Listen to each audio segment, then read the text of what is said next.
¿Cuál es el número máximo de electrones en un átomo que posee los números cuánticos n igual a 5, L igual a 3 y M sub L igual a menos 1? Entonces vamos a poner por acá, ¿ya? Dice que N es igual a 5. Luego L vale 3. Luego M sub L valdría menos 1.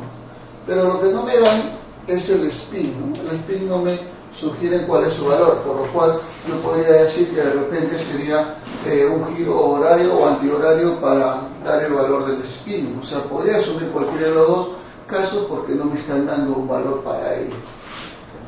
Ya. Recuerda tú que para N igual a 3 estamos hablando del subnivel fundamental, ¿no? Pero ¿cómo sé, profesor? Recuerda que en la teoría se te enseñó que cuando los números cuánticos puede tomar los valores de 0, 1, 2, 3 y así sucesivamente.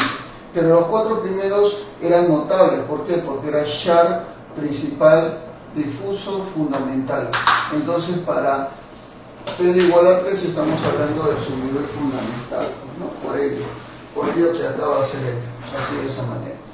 Luego decimos entonces, profesor, estaría hablando yo del 5F, 5 el nivel y F del subnivel. Pero el F, ¿cuántos orbitales tiene? Recontra sencillo, caballero. Como L vale 3, entonces los orbitales variarían desde menos 3, menos 3, menos 2, menos 1, 0, más 1, más 2 y más 3. Esos son los valores que podría emitir, obviamente, cada uno de los orbitales que ahorita vamos a colocar aquí. ¿Ya? Entonces, estos son los orbitales, obviamente. Entonces, profe, ¿cómo haríamos en este caso? Bueno, vamos a encontrar entonces a qué valor está, ¿ya? Son entonces 7 orbitales para el F. Eso sí debes saberlo. Los electrones acá sería 1, 2, 3. Mira, el electrón cayó en menos 1. Quiere decir que el magnético es menos 1. O sea, puede ser esta opción.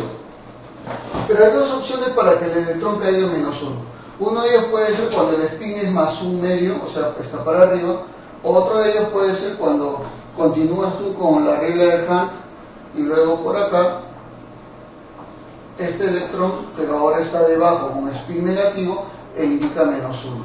Profe, ¿cuál me conviene? ¿El primer caso cuando solamente había 3 o el segundo caso cuando hay 10? Bueno, me conviene el segundo caso, ¿saben por qué? Porque me piden el número máximo de electrones. Ya, profesor, entonces sería 10, porque hay 10 electrones. Profe, entonces la respuesta es la B de burrito. No, todavía, caballero. Lo que pasa es que ahorita tú estás dando los electrones, pero en este subnivel, pero a ti te está pidiendo los electrones en un átomo. Ya. Entonces se supone que la configuración electrónica debe acabar en 5F10. ¿Está bien? En eso tiene que acabar. Ya, profesor. Perfecto. Entonces, como acaba en 5F10, yo voy a hacer lo que se llamaría como la configuración electrónica. La configuración electrónica que obviamente se basa en el principio de la regla de Sarrus, pero ya algunos trabajan con memotecnia, ¿no? Vamos a hacerlo con memotecnia, ¿ya? A ver, por ejemplo, la memotecnia sal, sopa, se da pensión, se fue de paseo y se fue de paseo. ¿Ya? Eso podría ser. Entonces, esa memotecnia es bastante útil cada vez que obviamente a ti te pidan. ¿Está bien? Entonces, vamos a hacerlo de acuerdo obviamente a lo que me han dado ahí. Sería entonces, a ver cómo sería acá, profesor. Bueno, el sharp primero comenzamos con 1. 1, 2, 3. Todo lo que me dice se le pones desde 1. 1, 2, 3, 4, 5, 6, 7. Ya, ahora, donde veas P principal le pones a partir de 2. Todos los P comienzan de 2. 2, 3, 4, 5, 6 y 7. Donde veas los D comienzan a partir de 3. o sea 3, 4, todos los de 3, 3, 4, 5 y 6. Y los F comienzan a partir de 4, o sea, este F4 y este F5, ¿no? Entonces, más o menos ya estamos observando que eso correspondería a lo que es la configuración electrónica. Ya lo que te están pidiendo, ¿no? Ahora obviamente completas tú los electrones para lo que te están dando y así es donde tú tienes que decir cuántos electrones tendría que darse. ¿Está bien? ¿Estamos de acuerdo con eso? Ya, entonces vamos a hacerlo de esta manera. Diremos, profesor, los electrones en el S, recuerda tú que los electrones son fáciles de saber. S, P, D, F. El S tiene máximo 2 electrones, el P tiene máximo 6 electrones, van de 4 en 4 por si acaso. El D máximo 10 electrones y el F tiene máximo 14 electrones. ¿Está bien? Así de esa manera sería. Entonces lo completas acá en la memotecnia, sería 2, todo lo que sea sharp tiene 2 electrones, todo S, todo lo que es S 2 electrones, por si acaso. Todo lo que es P 6 electrones, P 6 electrones, 6 por acá, 6 y 6. Todo lo que sea D tiene 10 electrones, 10, acá 10, acá 10 y acá 10. Todo lo que sea F tiene 14 electrones, o sea, acá es 14 y acá es 14. Ya, pero vamos a borrar ahí 1, ¿saben por qué? Porque como me dicen que la configuración tiene que acabar en 5F10, entonces acá hacemos acabarlo en 5F14, no, sino en 5F10. Borramos lo que sigue y acá sería 5F10. Muy bien, así es. ¿Te das cuenta? Entonces sería así de esta manera. Y diremos entonces, profesor, ahora sí contamos cuántos electrones hay para el átomo, ¿no? Nos dicen cuál es el número máximo de electrones en un átomo. El número máximo de electrones sería entonces 2, 4, 10, 12, 18, 20, ¿está bien? 20 está ahí, 30, 36, 38, 48, 54, 56, 70, 80, 88, 98. El número máximo de electrones, entonces, el número máximo será igual a 98 electrones. Eso, señoras y señores, sería la RTTA. Profe, pero no hay respuesta. Bueno, lamentablemente así es, ¿no? La pregunta vino con yayita, vino con error, pues no hay alternativa. Realmente en esa pregunta no debió haberte pedido cuántos como máximo electrones hay en un átomo, sino de repente cuánto como máximo hay de electrones, obviamente, en este subnivel, ¿no? Eso debió haberte preguntado para que la respuesta sea 10. Bueno, los que han marcado 10 en el examen de admisión, de repente, directamente al hacer esto, sacaron buena nota, porque de repente esa estaba dada como clave, pues, ¿no? Pero como te vuelvo a recalcar, resolviéndolo y haciendo el paso correcto, porque este es el paso correcto, la respuesta nos sale 98 electrones. Y así es como se debe resolver este tipo de problemas. Muy bien, mucha suerte, chicos. Sigan hacia adelante como siempre. Claro que sí. Señale las proposiciones incorrectas respecto a los números cuánticos. Primero, n da el nivel y la distancia promedio relativa del electrón al núcleo. 2. L da el subnivel y la orientación del orbital para el electrón. Siguiente, ml designa la forma del orbital. Siguiente, ms se refiere al spin del electrón.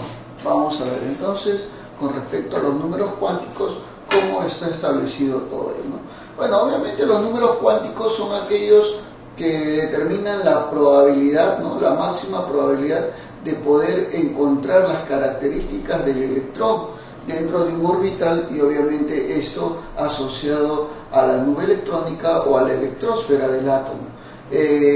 Obviamente hay 4 números cuánticos, pero de los cuales 3 son soluciones de la ecuación de onda del famosísimo Erwin Schrödinger. Entonces, este de acá nos planteó una ecuación diferencial parcial en la cual asumiendo valores para su solución, se dio cuenta que los valores estaban cuantizados. O sea, ¿cómo es eso, profesor? Que eran números enteros, ¿no? Entonces ahí es donde fue un boom para la ciencia, porque obviamente se creía que la estructura del átomo no podía ser tan sencilla como números naturales, sino de repente tendría que ser mucho más compleja. Bueno, de ahí obviamente viene lo que es el cálculo cuántico, o la matemática cuántica y la mecánica cuántica, pues, ¿no? A partir de ello. El cuarto número cuántico, que obviamente no es solución de la ecuación de onda de Schrödinger, es un número que nos especifica el giro del electrón sobre su propio eje, el cual obviamente determina, de acuerdo al principio de exclusión de Pauli, que dos electrones nunca pueden tener los cuatro números cuánticos similares, al menos tienen que diferenciar por uno, y ese podría ser su spin. Eso es lo que nos dice, ¿no? Bueno, vamos a ver entonces la referencia con respecto a estos cuatro números cuánticos de los cuales nos habla. En primer lugar, bueno, yo digo lo siguiente: los números cuánticos.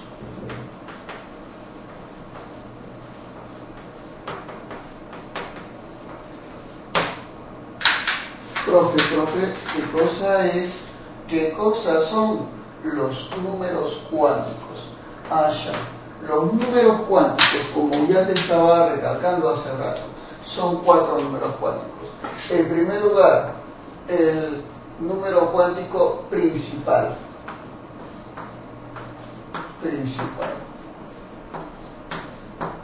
Este número cuántico principal está simbolizado con la letra M minúscula, el cual obviamente nos brinda el nivel energético de dicho electrón en el orbital. También nos determina el tamaño, el volumen del orbital, o la distancia referida del electrón hacia el núcleo, ¿no? Porque obviamente esa distancia determina un volumen, pues, ¿no? Eso ahí entonces. Claro. Los valores en los cuales puede admitir n son 1, 2, 3, 4 y así sucesivamente. Pero eso es cuánticamente, pero también se puede simbolizar espectroscópicamente con letras como K, L, M, N, O, P y así sucesivamente, a las cuales se le va a conocer como capas, ¿no? O sea, la capa K, la capa L, la capa M, la capa N, etcétera, etcétera. Está designado de esa manera y es un número muy interesante porque es el comienzo o es el definitorio para poder saber o conocer la energía, obviamente, en la cual está presente un electrón. Claro que sí. A ver, 2. Tenemos el número cuántico secundario. El cual se simboliza con la letra L. Claro que sí. El número cuántico secundario, ¿qué es lo que determina, profesor? Determina el subnivel de energía que puede presentar un electrón, obviamente. También determina la forma del orbital, de acuerdo obviamente en qué subnivel energético se encuentra el electrón. Tenemos diferentes tipos de formas de orbitales, obviamente de acuerdo al valor de L. L puede ser tomado desde 0, 1, 2, 3 y así sucesivamente hasta que tome el valor de n-1. O sea, nunca puede ser igual al número cuántico principal, siempre tiene que ser menor aunque sea por 1, eso sí. Pero estos de acá también tienen los cuatro primeros números cuánticos secundarios, también llamado número cuántico azimutal, por si acaso, también se le llama así. Están referidos a subniveles, en este caso, clásicos, como el caso de SPDF, la sopa de fideo, como muchos lo conocen. Pero estos son los subniveles, en este caso, que dan determinaciones a orbitales, como Sharp, principal, difuso y fundamental. El caso del Sharp tiene una forma lobular, o sea, parece una bolita. El caso del principal es dilobular, o sea, parecen dos bolitas pegaditas. El caso del difuso es tetralobular, o sea, son como cuatro pelotitas, pero pegaditas todos ellos. Y el caso del F es la forma octolobular, o sea, aparecen 8 pelotitas juntitas así, en 3 dimensiones obviamente. Muy bien, tenemos ahora el M sub L. Bueno, este de acá es el tercero, que vendría a ser el número cuántico magnético.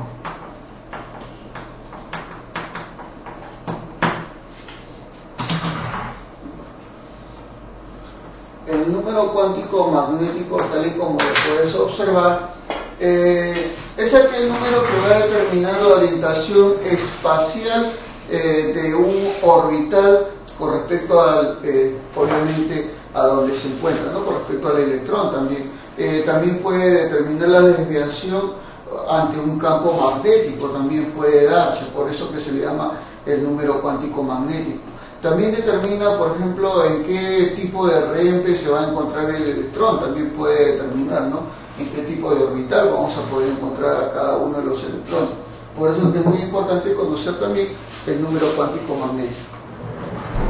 El valor del número cuántico magnético es aquel que va a tomar valores desde menos L, incluyendo el 0, hasta más L, o sea, depende del número cuántico azimutal. Este es el número cuántico magnético, ¿no? Así de esa manera. Y el cuarto y último número cuántico es el número cuántico spin.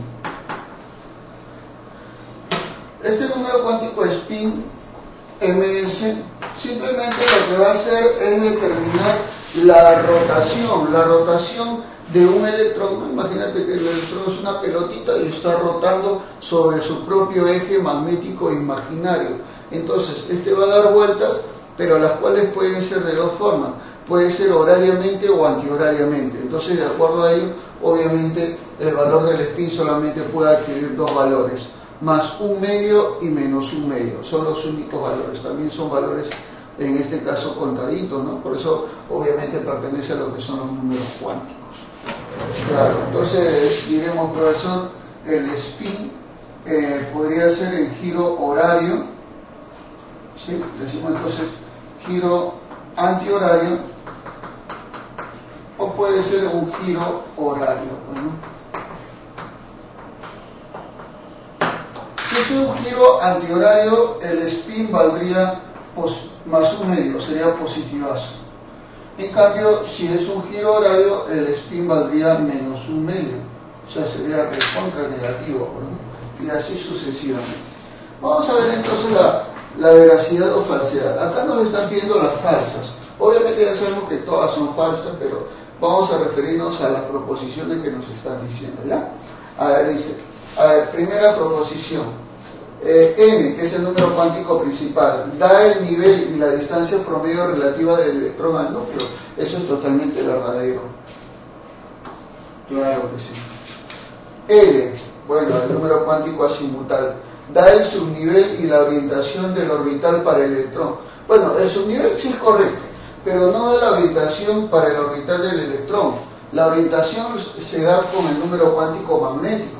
O sea, acá está mezclando dos conceptos, y eso no es L, pues, ¿no? Entonces, por eso que decimos que este es recontra super archi ultra mega falsas. Muy bien. El ML dice, designa la forma del orbital. Eso también es recontra incorrecto. Ya te he dicho que el que determina la forma del orbital es el número cuántico azimutal, el secundario, este de acá. Entonces, por eso que decimos que esta también es recontra falsaza. Y la última dice MS, que es el spin, se refiere al spin del electrón. Por supuesto, claro que sí, por supuesto. Entonces, así es. Dice, ¿cuáles son falsas, cuáles son incorrectas? Obviamente las dos que están juntitas, sentaditas juntas, falsa y falsa. La clave, obvio microbio, que es la A de animal. Claro que sí. Fácil y sencillo como todas. La fórmula empírica de un compuesto es Na2SO4.XH2. O sea, es el sulfato de sodio X hidratado, ¿no? O sea, no se sabe cuánto de hidratación tiene. Si al calentar 15 gramos de compuesto se obtiene 7,948 gramos del compuesto anhidro, dice, ¿no? el valor de X en la fórmula empírica es, ya, a ver, el compuesto anhidro, por si acaso viene a ser este de acá, o sea, el compuesto sin agua, pues, ¿no? Por eso dice anhidro, o sea, quitándole el agua. Una vez que calentado se elimina todo el agua y te queda este de acá, ¿ya? Eso vendría a ser. Y nos está pidiendo entonces el valor de X en esa fórmula empírica. Bueno, recontra sencillísimo, déjame decirlo. ¿Por qué, profesor? Porque mira, tenemos acá el sulfato de sodio, X hidratado, en el cual todo esto de acá vendría a ser 15 gramos. Todo, 15 gramos. Pero cuando yo lo caliento dice que me va a quedar este de acá. O sea, el compuesto anhidro que es 7,948 gramos. Y bueno, esto de acá es el excedente de lo que le falta para llegar a 15 gramos. ¿Y cuánto sería, profesor? Sería 7,052 gramos. ¿Está bien? ¿Estamos de acuerdo con ello? Claro, por supuesto. Entonces ya tengo yo la cantidad, porque obviamente los dos tienen que sumar 15, ¿no? Esto de acá se obtiene como la resta de los dos. Eso es sólido. Súmale y vas a ver que te va a dar ese valor. Perfecto. Ya, entonces ya tengo eso, ¿vale? Lo que yo voy a hacer es, por cálculos básicos, lo siguiente. Digo lo siguiente. Esto de acá corresponde a esta masa y esto de acá corresponde a esta masa. Entonces acá sería X por la masa molecular del H2O, que es 18. ¿Le corresponde quién, profesor? Ah, ya. Le corresponde 7,052. Luego, la masa molecular de eso, que es 142, ¿no? Porque es 23 por 2, 46, más 32, más 16 por 4, ¿cuánto es, profesor? 64. Sumas todo eso y te da 142. Y luego le corresponde una masa de 7,4948, ¿no?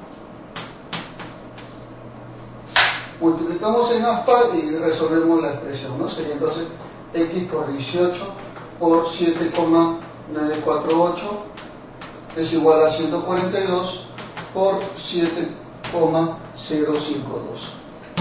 Divides y ahí sale el valor de X. Sale 6,999, ¿no? O sea, aproximadamente sería 7.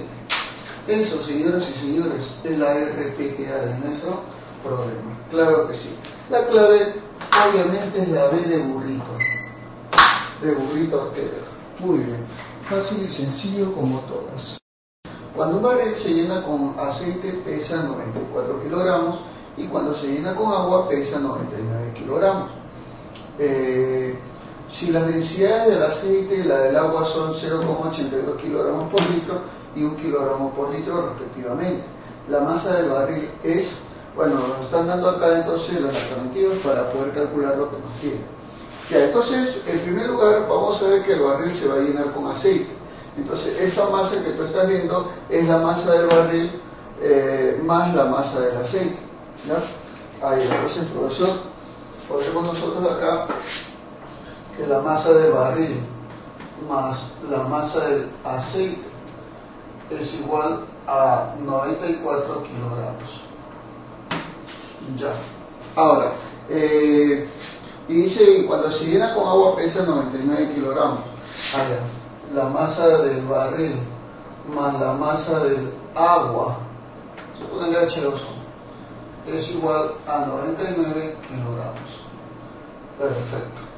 Entonces, en ese caso nos dice, la densidad del aceite y del agua son esta parte, determina la masa del barril. Ya, a ver, hay que recordar nosotros que la densidad es igual a la masa sobre el volumen, ¿no? Esto por propiedad, ya que la densidad es una propiedad específica.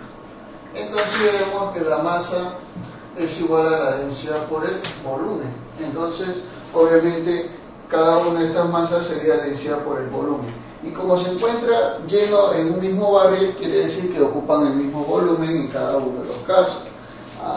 Entonces diremos, profesor, entonces en ambos casos se va a cumplir que, bueno, voy a seguir poniendo la masa del barril, ¿no? Masa del barril más, para el agua sería densidad por volumen. La densidad del agua vale 1, sería 1 por el volumen. 1 por el volumen igual a 99 kilogramos. Y para el segundo caso sería la masa del barril más la densidad del aceite vale 0,82 por el volumen. Es el mismo volumen que el agua, como te estaba diciendo, ¿no? Y eso nos da 94 kilogramos. Procedemos a restar miembro a miembro, vamos a restar por si acaso. Entonces a la hora de restar, obviamente la masa del barril se te va a eliminar, y te va a quedar 1 menos 0,82 y eso sale 0,18 por V, igual a 99 menos 94 sale 5. Vas a dividir, el volumen sería 5 entre 0,18, que es 27,78 litros. Ese sería entonces el volumen, ¿no? Claro que sí, profesor. Ahora, lo que vamos a calcular nosotros sería la masa del barril, que obviamente este volumen lo reemplazaría en cualquiera de los dos y sale la masa del barril. Me conviene el primero, que es el obviamente más sencillo, más 1 por el volumen, pero el volumen vale eso, o sea sería 27,78 por 1 es lo mismo, igual a 99. Pasa a restar, entonces la masa del barril valdría 99 menos esa cantidad, saldría 71,22 kilogramos. Eso, señoras y señores, sería la RPPA de mi problema. Claro que sí, recontra fácil y sencillo como todas. La clave, obviamente, la E de enanito. Muy bien, claro que sí, fácil como todas. Dice, solo hay dos isótopos del cobre en la naturaleza. El cobre 63 con una masa atómica de 62,9296 UMA y abundancia del 69,17% en la naturaleza, ¿no?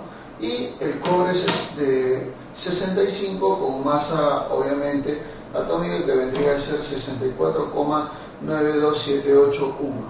Pregunta, ¿cuál es la masa atómica del cobre? O sea, se supone que si tiene dos isótopos en la naturaleza, entonces la masa atómica del cobre debe ser un promedio ponderado de dichas masas atómicas de los isótopos de dicho cobre, ¿no? Bueno, si tú dominas química o sabes química, obviamente, sabes que la masa atómica promedio del cobre es 63,5, ¿no? Con eso se trabaja siempre cuando hacemos cálculos básicos y todo ahí. Entonces, si tú ves las alternativas, directamente dirá, profe, ¿cuál se aproxima al 63,5? La E. Entonces la clave sería la E. Directamente, ¿no? Sin necesidad de estar trabajando, pero obviamente se tiene que asociar a tus conocimientos. Pero bueno, ya sabemos nosotros que por champística sería la E, obviamente, ¿no? Pero ahora vamos a hacerlo nosotros de acuerdo a cómo se debe hacer, como un paso legal a esto. Bueno, voy a poner entonces los isótopos del cobre que vendrían a ser el cobre 63 y el cobre 65. Cobre 63 y el cobre 65. Las masas atómicas de ellos vendrían a ser del primero 62,9296. O sea, el primero vendría a ser 62,9296. Y el segundo sería 64,9278. 64,9278. Pero esto también tiene que ver bastante con la abundancia. La abundancia del cobre, en este caso del isótopo más ligero, siempre es mayor. Recuerda que siempre entre los isótopos, si a mí no me hubieran dicho de quién es esta abundancia, yo tengo que asumir que es el de menor masa atómica. ¿Por qué? Porque es más del 50%, ¿no? O sea, se supone, como te vuelvo a recalcar, ¿no?, por tercera vez, de que los isótopos más ligeros son aquellos que tienen más abundancia y los isótopos más pesados son los que tienen menor abundancia. Entonces 69,17% obviamente para eso. Esta de acá es su abundancia, 69,17%. Y luego obviamente todo tiene que llegar al 100%, entonces el resto de acá, ¿cuánto sería, profesor? Sería 30,83%.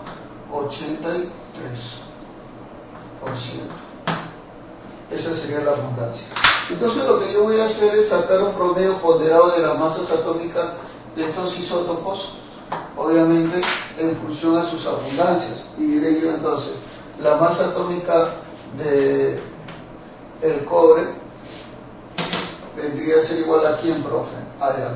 Vendría a ser igual a esta cantidad, 62,9296, multiplicado por el 69,17%, más la segunda masa atómica, que es 64,9278, y eso multiplicado por su abundancia. ¿Cuál es su abundancia, profe? Ahorita lo vas a ver. Es esta de acá, 30,83. Y todo eso se divide entre 100%, que es el total, obviamente, ¿no?, de las abundancias. Y así, calculando, obviamente, opéralo al toque más al ojo, sale 63,55 UMA. Claro que sí. Fácil y sencillo como todas. Pero como te vuelvo a recalcar, tú lo pudiste haber hecho directamente conociendo, obviamente, los conceptos básicos de los elementos químicos. La clave, la E de enanito. Claro que sí. Fácil y sencillo como todo. ¿En cuál o cuáles de las siguientes muestras gaseosas las moléculas tienen más alta energía cinética promedio?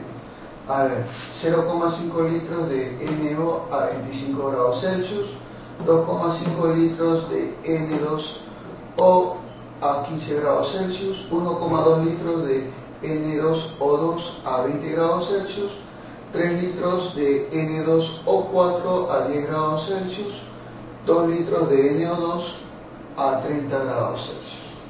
Muy bien, entonces estamos observando que acá tenemos diferentes volúmenes en los cuales obviamente yo lo que voy a hacer es determinar la energía. Pero de acuerdo a la ley de Stefan Boltzmann, se puede decir que la energía cinética promedio depende directamente de la temperatura, o sea, 3 medios de R, que es la constante de los gases ideales, por T. Este R obviamente tiene diferentes valores. Uno de sus valores podría ser 8,31, ¿no?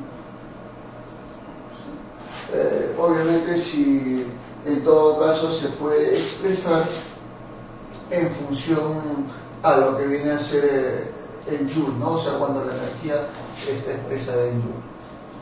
Cuando la energía cinética se expresa en Joules. Entonces, R valdría eso, ¿no?, que sería Joule por mol Kelvin, sería la unidad, obviamente, de R en ese caso. Ya bueno, entonces, tal y como estamos viendo, como este es constante y este es constante, entonces la energía depende directamente de la temperatura. Y si aquí te piden cuál de ellos tiene que tener más alta energía cinética, obviamente es aquel que tenga la mayor energía con respecto a su temperatura. O sea, quien tiene más temperatura es el que tiene más energía. Allá. O sea, el NO tiene 25, el N2O tiene 15, el N2O2 tiene 20, el N2O4 tiene 10 y el NO2 tiene 30. Entonces, ¿cuál de ellos sería, profesor? Obviamente las 5, pues, ¿no?, porque tiene mayor temperatura que las anteriores. O sea, esta de acá sería la de mayor energía cinética. La clave, la B de burrito. Bueno, ¿qué, profe? ¿No se resolvía? Me dicen, porque no, nada que ver. Era un problema sumamente teórico donde tenías que saber el concepto para hacerlo así de fácil y sencillo como todas. Muy bien. Identifica la sustancia que se oxida y el agente oxidante respectivamente en la siguiente reacción. Tenemos acá nosotros entonces el permanganato de potasio más el ácido sulfúrico y más el peróxido de hidrógeno. Eso nos brinda como productos el sulfato de manganeso, el sulfato de potasio, el gas oxígeno y el agua. Bueno, entonces ya estamos observando de acuerdo a ello y nosotros vamos a relacionar, o sea, vamos a calcular lo que nos están pidiendo, ¿no?, la sustancia que se va a oxidar y el agente oxidante, obviamente de acuerdo al método redox. El método redox no solamente permite calcular los coeficientes en un balance de ecuaciones químicas, sino también te permite saber quién es el agente oxidante, quién es el agente reductor, quién es el que se oxida, quién es el que se reduce, etcétera, etcétera. ¿Ya? Pero obviamente necesitamos de base también saber los estados de oxidación de los elementos químicos. Bueno, a ver, entonces diremos, profesor, acá en esta reacción química tenemos el permanganato de potasio, o sea, sería el KMnO4. ¿Sí? Luego tenemos a este se le va a añadir el ácido sulfúrico, el H2, el CO4, más el peróxido de hidrógeno, que es el H2O2, y eso te va a brindar el sulfato de manganeso, MnSO4, más el sulfato de potasio, vamos a poner así, K2SO4, más el gas oxígeno y más el agua, H2O. Perfecto. Bueno, ya tenemos entonces esto, y lo que vamos a hacer en primer lugar es completar los estados de oxidación ya conocidos, como por ejemplo el caso del potasio, cuyo estado de oxidación siempre será más 1, ya que el potasio pertenece al grupo 1A de la tabla periódica, ¿no? Entonces su estado de oxidación siempre será más 1. El hidrógeno también, ¿no? Salvo en el caso de los hidruros metálicos, en el cual el hidrógeno tiene estado de oxidación menos 1, después en todos los casos va a ser su estado de oxidación más 1. Bueno, eso ya se debe saber para el hidrógeno. Como acá no vemos a ningún hidruro metálico, entonces simplemente le vamos a poner a todo lo que veamos hidrógeno como más 1. Todo hidrógeno con más 1. Ya está, perfecto. Ya, ahora, el oxígeno en la mayoría de los casos tiene estado de oxidación menos 2, salvo en el caso de los peróxidos, donde su estado de oxidación tendría que ser menos 1. Y acá justo vemos un peróxido, ¿no? El peróxido de hidrógeno. Entonces, en este caso, el estado de oxidación del oxígeno tendría que ser menos 1. Y corresponde, porque como esta de acá es una sustancia neutra, sería 2 por 1, 2. 2 por menos 1, menos 2, y se anulan ambos. Ya. De ahí en todos los demás casos que no sea peróxido, el oxígeno actuará con menos 2. Así es, menos 2. En todos los casos. Profe, acá también, no, ahí no es menos 2. ¿Sabes cuánto es ahí? Acá es 0. ¿Por qué? Porque cuando una sustancia está sola, o sea, es una sustancia simple, su estado de oxidación siempre será 0, porque no se está combinando con otra sustancia diferente. Por eso simplemente. Muy bien, y ahora veamos los estados de oxidación de cada uno de ellos. Para saber, lo que tú tienes que hacer es operar lo que están acá. Por ejemplo, este de acá, el resultado sale más 1. Y el resultado de menos 2 por 4, menos 8. Más 1 menos 8, ¿te sale cuánto, profesor? Me sale menos 7. Entonces el estado de oxidación del manganeso es más 7, para que se anule. Así de simple. Ya. Profe, ¿acá cuánto sale? Más 2. Y acá, menos 2 por 4, menos 8. Acá es más 1 por 2, más 2. Más 2, menos 8, menos 6. Entonces acá tiene que ser más 6 para que se anule. O sea, el resultado, pero el signo opuesto. Acá ya no hay ningún problema. Acá sería el detalle. A ver, acá sería más 1 por 2, más 2. Menos 2 por 4, menos 8. 2 menos 8, menos 6. Entonces esto sería más 6. Date cuenta que cada vez que el azufre participa en un sulfato, por ejemplo el CO4 es sulfato, pues, ¿no? Entonces siempre el estado de oxidación del azufre sería más 6. Más 6. Ya, profesor. Entonces acá también es más 6 porque es un sulfato. Claro, tú puedes buscar la analogía así, va a ser lo más sencillo.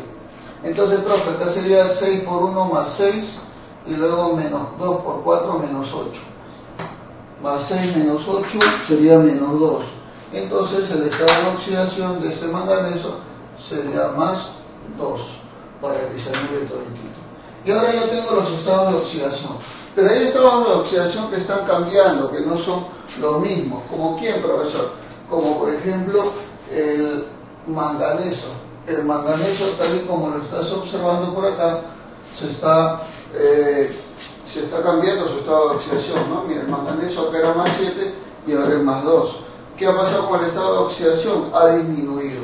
Entonces, como disminuye ese estado de oxidación, ¿saben qué está ocurriendo? Está ocurriendo una reducción. Ah, ya, profesor. Claro, cuando disminuye es una reducción. Es que la palabra reducir significa disminuir. Disminuye el estado de oxidación.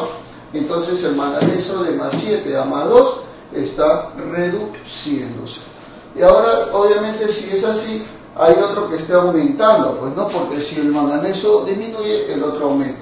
¿Quién aumenta? A ver, el potasio no, se mantiene constante. El hidrógeno tampoco, no está cambiando. El oxígeno es el que está cambiando. Claro que sí. Y el que está cambiando, obviamente, vendría a ser este de acá, ¿no? El de menos 1, porque lo demás es constante, pues menos 2, menos 2, menos 2. Lo que está cambiando es menos 1 a 0. Y de menos 1 a 0 está aumentando, pues, ¿no? Déjame decir. Ah, ya, entonces, ¿cómo aumenta? En este caso, ¿qué cosa habría? Habría una oxidación. Es que este tipo de reacciones de reducción, oxidación, por eso se llama redox. El que disminuye su estado de oxidación, disminuye, se reduce. Y el que aumenta su estado de oxidación, por ejemplo, de menos 1 a 0, está oxidándose. Bueno, acá realmente es de menos 2, porque menos 1 por 2 es menos 2. De menos 2 a 0. Ya, perfecto. Aquel, mira, que se reduce es el agente oxidante. Agente oxidante. Profe, ¿por qué el que se reduce es el agente oxidante? ¿Sabes por qué? Porque este agente oxidante obliga a que la otra sustancia se oxide. Por eso se le llama agente oxidante. Ah, ya. Profe, ¿y el que se oxida? Ah, ya, él es el agente reductor. Muy bien. El resultado de la reducción es la forma reducida. El resultado de la reducción. Y el resultado de la oxidación es la forma oxidada. La forma oxidada. Así de simple, tal y como puedes observar. Entonces, profe, ¿qué es lo que me están pidiendo acá? Ah, ya me está pidiendo, indique la sustancia que se oxida. La sustancia que se va a oxidar, obviamente, es el peróxido. Este de acá sería la primera respuesta. La sustancia que se oxida es el peróxido. Y luego, el agente oxidante. El agente oxidante es el permanganato de potasio, o sea, este de acá. Entonces la respuesta sería peróxido es el que se oxida y el agente oxidante es el permanganato de potasio. La clave, la A de asesino. Claro que sí. Fácil y sencilla como todas. Muy bien, así se hace esto.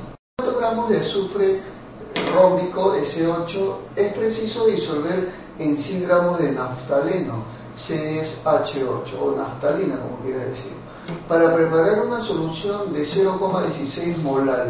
El peso atómico en UMA de cada uno de ellos es del azufre 32, del carbono 12 y del hidrógeno 1. Y acá, bueno, tenemos la respuesta que nos están dando a continuación. Perfecto. Lo que yo tengo que saber en primer lugar es a qué se basa esto de acá, lo que me están pidiendo, ¿no? O sea, ¿cómo es eso, profesor? En primer lugar, este dato, ¿no? Que me dicen 0,16 molar. La molaridad es simplemente la relación que existe entre los números de moles del soluto sobre la masa del solvente, pero expresada en kilogramos. Eso vendría a ser. Ah, ya, profesor. O sea, decimos entonces la molaridad molalidad va a ser igual simplemente a el número de moles del soluto sobre la masa del solvente, pero esta masa expresada en kilogramos, eso sí, en kilogramos. Y así voy a obtener lo que me piden, ¿no? Lo que es la molalidad. Bueno, me dan de dato la molalidad, que es 0,16, y me dan la masa del solvente, 100 gramos. Ah, ya, profesor, pero eso debe estar expresado en kilogramos, claro que sí. Entonces digo yo, la molalidad vale 0,16 molar, el número de moles del soluto no lo tengo, y la masa del solvente sí lo tengo, pero está en gramos. Para pasar a kilogramos se divide entre 1000, o sea, sería 0,1 kilogramos. Vas a multiplicar, entonces el número de moles del soluto sería 0,016 mol. ¿Está bien? Ya, pero el número de moles del soluto también se puede hallar de la siguiente manera, como la masa del soluto sobre la masa molecular. Eso es lo que te piden cuántos gramos de azufre, o sea, la masa del soluto que está pidiendo. Ah, ya. La masa del soluto es lo que me piden, pero necesito yo la masa molecular del soluto. Como se trata del S8, o sea, el soluto es el S8, entonces del azufre rómbico su masa molecular sería 8 veces el azufre, o sea, 8 veces 32, porque el peso atómico del azufre es 32. Y 8 por 32 es de 256. Ah, ya, profesor. Entonces simplemente diré la masa del soluto entre 256 va a ser igual a 0,016. Vas a multiplicar, la masa del soluto vale multiplicando saldría 4,096 gramos. Eso, señoras y señores, es la RPTA de mi problema. Claro que sí. Recontra fácil como todas. La clave es la D de Dorita. Bonita, claro que sí. Eso sí.